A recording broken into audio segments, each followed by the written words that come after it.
Hey family, welcome to today's episode of Danielle Inspires travel series. So in 2025, my heart's desire has been for you to integrate traveling the world into your self-care and wellness routine. The only person's permission you need to see and experience God's handiwork from one corner of the globe to the next is your own. You sit in the captain's seat of your life.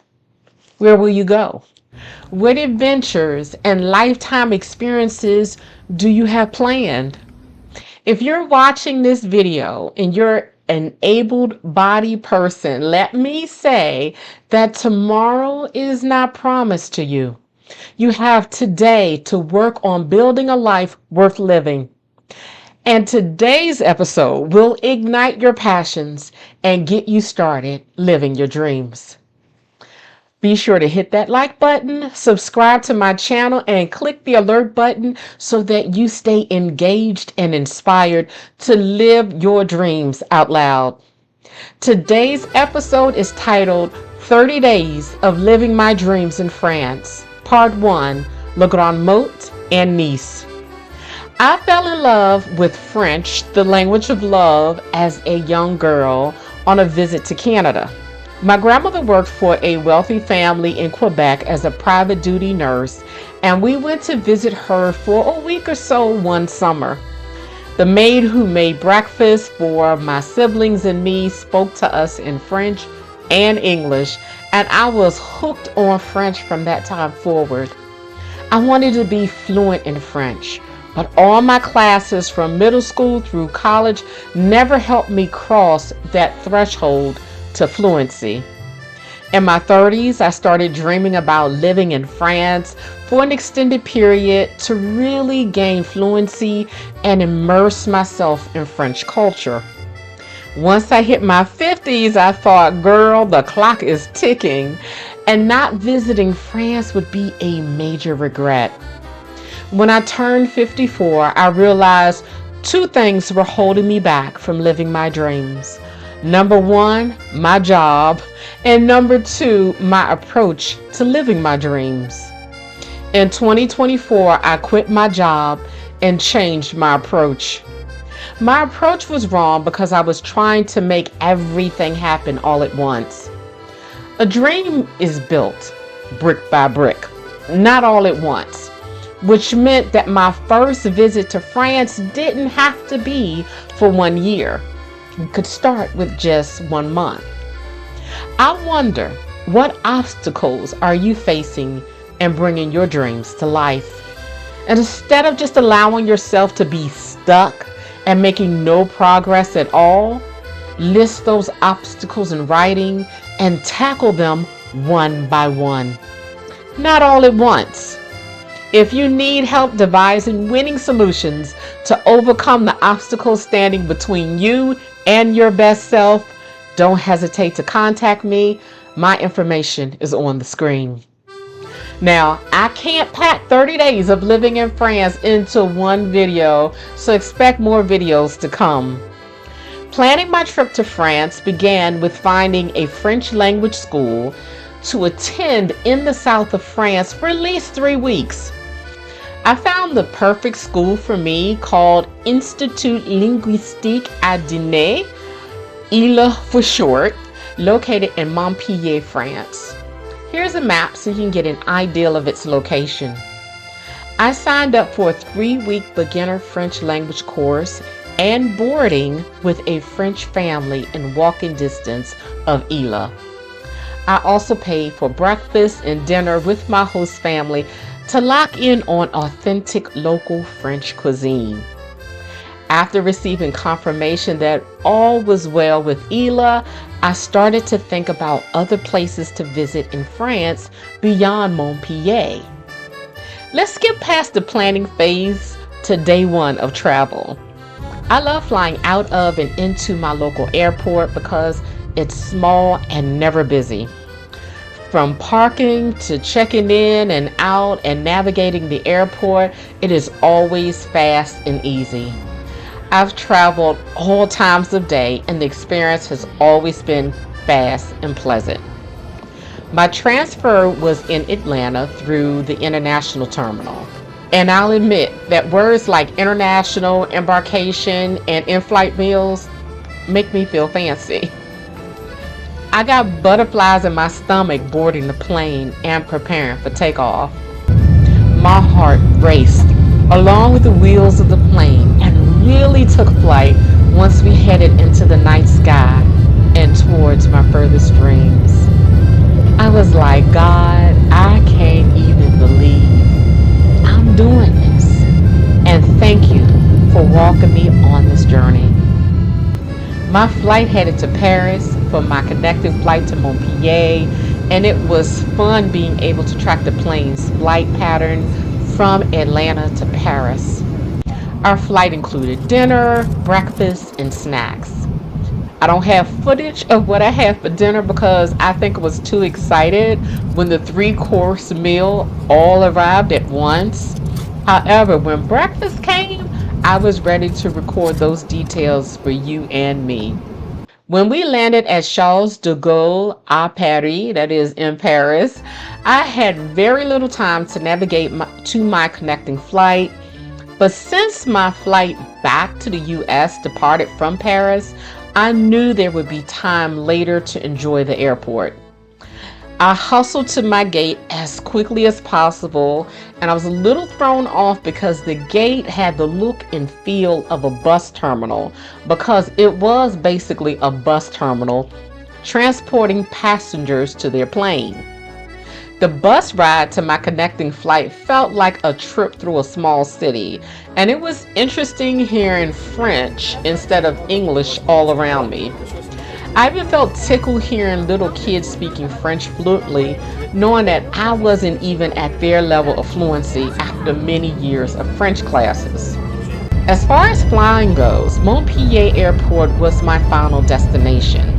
And then my Uber was heading to Le Grande-Motte, where I planned to vacation where the French do in the south of France.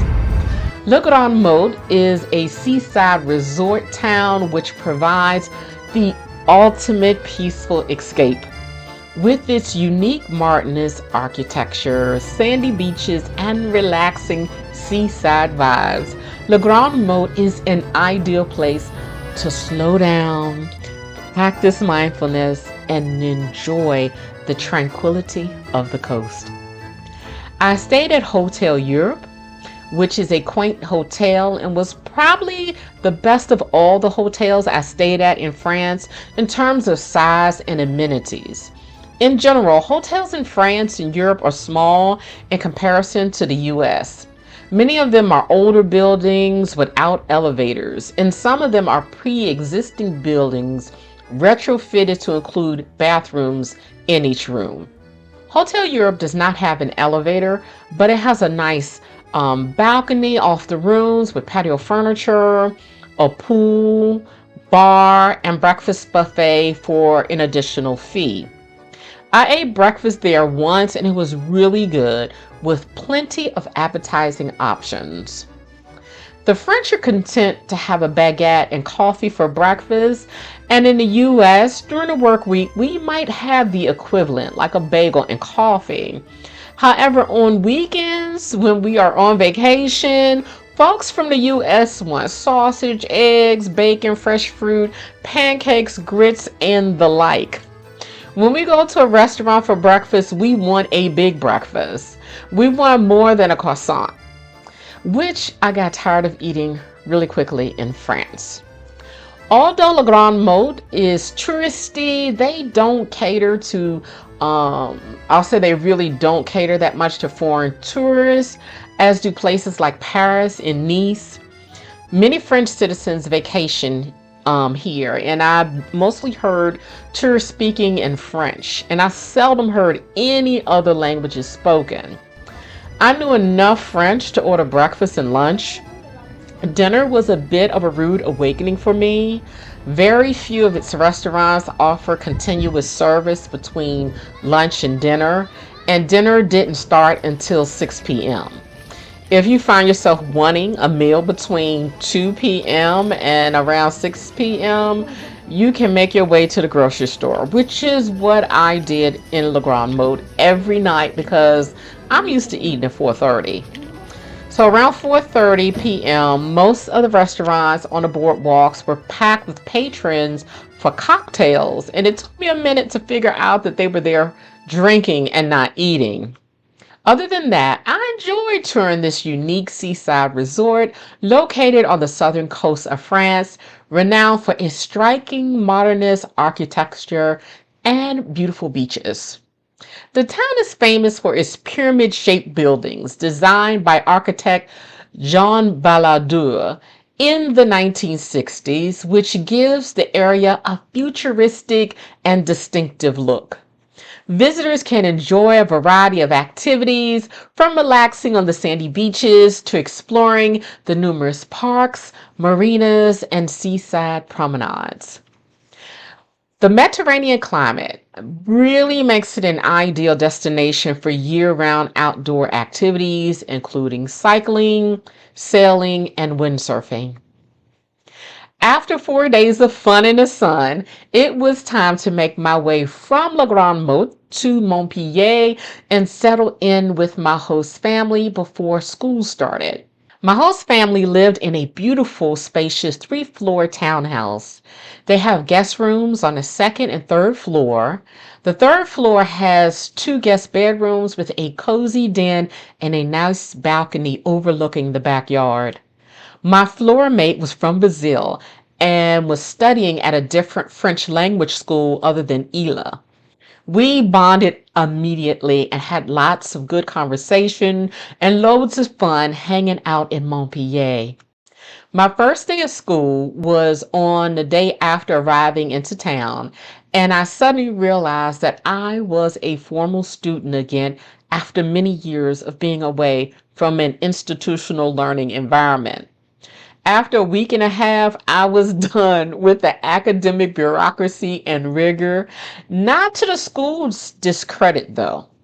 I was living my dream of being in France, immersing myself in the culture and learning French. However, the context of institutional learning no longer suited me, and I tired of being a guest in someone's home instead of being in my own space. Part of me was disappointed with these discoveries, but any self discovery is a win if you acknowledge and accept who you are in this season of your life. My housemate from Brazil, who was in her 60s and retired, felt the same way, and we discussed what we plan to do differently in future visits to France. Family, listen. When your present circumstances don't match who you are, use that conflict as a catalyst for change. Sit with your disappointments and understand the root cause of the dis-ease or the irritation, awkwardness, or whatever emotions that surface. If something or someone isn't resonating with you or is irritating you, understand why so you can respond properly. Don't drown in emotions or fight against it. Hear it out. That's your inner wisdom trying to guide you to greener pastures. As I reflected on my why or my reason for discomfort, I realized that what I truly craved was adventure, spontaneity, and the freedom to live life on my terms. The rigid institutional environment and playing the guest in someone else's space just didn't suit me as an independent, adventurous woman in her 50s. Once I accepted that, I decided to book a trip to Nice for an extended weekend getaway, eager to embrace the freedom I longed for. I took a relaxing and scenic tour of the French Riviera by train from Montpellier to Nice. Traveling along the French Riviera by train offers a stunning, ever-changing panorama of the Mediterranean coast. As the train glides through the vibrant landscapes, you're treated to breathtaking views of water lapping against golden beaches, cliffs dotted with charming villages, and terrace hills covered in lush greenery. The rhythmic motion of the train allows you to soak in the postcard perfect scenes of the coastline. Luxurious yachts anchored in serene harbors, sprawling vineyards stretching into the horizon, and vibrant towns like Nice and Cannes. Their sunlit buildings sparkling in the warmth of the French sun. It's an unforgettable journey that effortlessly blends natural beauty with the elegance of the French Riviera. I stayed at the Hotel de la Mer, which is ideally situated in the heart of Nice, offering guests easy access to some of the city's most beloved landmarks and attractions. Just a short stroll from the hotel, visitors can enjoy the vibrant Fontaine du Soleil, a beautiful fountain located in the lively Place Messina.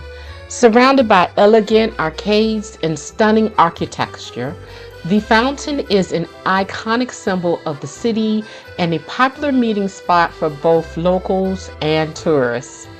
This central location places Hotel de la Mer within walking distance of Nice's famous Promenade des Anglais, the charming Old Town, and the bustling shopping areas around Avenue Jean Médecin, making it the perfect base to explore the city's rich history, culture, and vibrant atmosphere. By the time I arrived in Nice, I was ready for a full-fledged American breakfast versus just a croissant and cafe creme. And Nice did not disappoint. Many of the restaurants offer continuous service so that I could eat in a restaurant any time of day and explore a variety of food options. I had a wonderful American breakfast in a restaurant adjacent to the Marché aux Fleurs. Nestled in the heart of Nice, the Marché aux Fleurs is a charming open-air flower market that offers a delightful sensory experience for visitors. Located in the historic Cours Soleil, this vibrant market bursts with color and fragrance, showcasing an impressive array of fresh flowers, plants, and aromatic herbs. Beyond flowers, you'll find local produce, handmade goods, and delicious French treats. A perfect spot for photography, leisurely strolls, and a taste of the Mediterranean's natural beauty. The Marché aux Fleurs provides a true taste of local culture and is a must-see for anyone visiting Nice. Next, let's turn our attention to Sainte-Reparate de Nice, a cathedral dedicated to the city's patron saint, Sainte-Reparate, and the seat of the Diocese of Nice. This historical monument was constructed on the site of an earlier 13th century church, and inside there are 10 chapels dedicated to various saints. Above the main altar is a large painting of Glory of Sainte-Reparate. The cathedral also bears the name of this virgin martyr and keeps her relics enshrined under the altar since 1690. Legend has it that the saint was martyred and her body placed in a boat and set to sea. The saint's body, according to legend, was accompanied by 2 angels and the boat washed upon the shores of Nice. The church was modeled on the Santa Susanna Church in Rome with a traditional Latin cross ground plan and overall Baroque style. I'll admit to getting a bit choked up by an overwhelming sense of awe and wonder as I gaze at the cathedral ceiling and observe the artifacts in the chapels. The high-ceiling cathedral is ornately decorated, and the over-the-top Baroque style should not be missed. Now let's make our way to the Promenade des Anglais, one of Nice's most iconic landmarks, stretching along the city's stunning coastline and offering unparalleled views of the azure Mediterranean Sea. This wide tree-lined boulevard is perfect for leisurely strolls, cycling, or simply soaking up the sun on one of the many benches that line the promenade. Originally built in the 19th century, it was named after the English expatriate who frequented Nice during the winter months, and it remains a symbol of the city's elegant charm.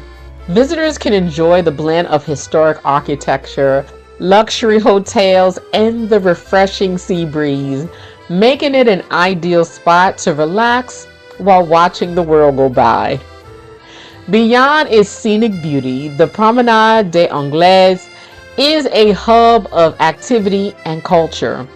The beachside path offers easy access to Nice's famous pebbled beaches, where I enjoyed the warm Mediterranean waters. The promenade also hosts a variety of festivals, outdoor events, and markets throughout the year, bringing a lively atmosphere to the area. Whether you're enjoying a coffee at a cafe, taking in a stunning sunset, or admiring the surrounding art and architecture, the promenade offers a quintessential Nice experience for every traveler. Perched high on a hill overlooking the city, the Colline du Château offers visitors a stunning panoramic view of the Mediterranean coastline, the old town, and the surrounding landscape. But you gotta make it up that daggone hill first. So I chugged my way to the top, huffing and puffing along the way.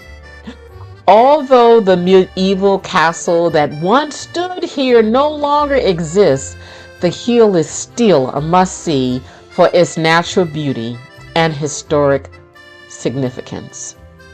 Accessible by a scenic staircase and an elevator, which I did not see that elevator, the ascent is rewarded with sweeping vistas that capture the essence of Nice. Visitors also explore lush green spaces, charming pathways, and serene spots perfect for relaxation or a picnic, making it an ideal place to unwind while enjoying the breathtaking views. At the top of Colline du Château, you'll also find remnants of old fortifications, including the bell tower and the chapel, which add a historic touch to the natural splendor. The hill's park is dotted with cascading waterfalls, offering a peaceful escape from the bustling city below. Whether you're an avid photographer looking to capture the beauty of Nice from above, or simply seeking a quiet spot to enjoy the scenery, Colline du Château provides a perfect combination of nature, history, and stunning views. It's a gem of Nice, offering a unique perspective of this enchanting city. I have a lot more engaging content to share with you about the French Riviera, but we are out of time. In the next episode, we'll talk about Ile, and I'll show you wonderful sights of Montpellier, along with some bonus footage that you won't want to miss. I'm so glad to have an opportunity to inspire you to encounter personal growth, increase your creativity, build relationships, and enhance your health and well-being by traveling the world. Until next time, be bold, be great, and be inspired. I'll talk to you soon. Bye. Thank you for joining me to watch another episode of Danielle Inspires. If you have not done so already, be sure to like this video, subscribe to my channel, hit the alert button to be aware of new content as soon as it is released, and share this video with those you love. See you next time.